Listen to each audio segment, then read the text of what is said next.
যে কাজগুলো কখনো করবেন না। এক, প্রিয়জনের কাছে মূল্যহীন হয়ে গেলে নিজে থেকে সরে আসুন। ভিতরে সাময়িক যন্ত্রণা হলেও এটা অনেক সম্মানের। দুই, যদি বুঝতে পারেন কেউ হতাশায় ভুগছে, তাকে জ্ঞান বা উপদেশ দিতে যাবেন না। সে কি বলতে চায় সেটা শুনুন।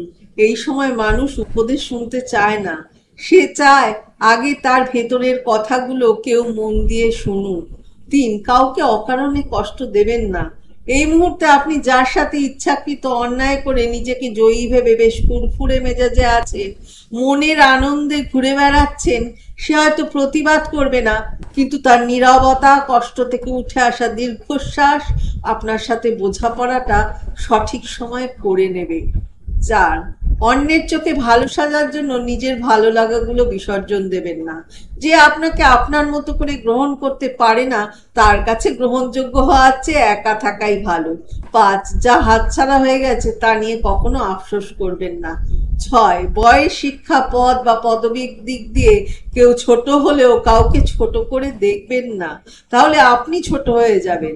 সাত, নিজের অবস্থান নিয়ে বাড়াবাড়ি রকমের আত্মবিশ্বাসী বা অহংকারী হবেন না, কারণ সময় যখন বদলায় উত্তাল সাগরও শুকিয়ে মরুভূমি হয়ে যায়। ভালো থাকবেন।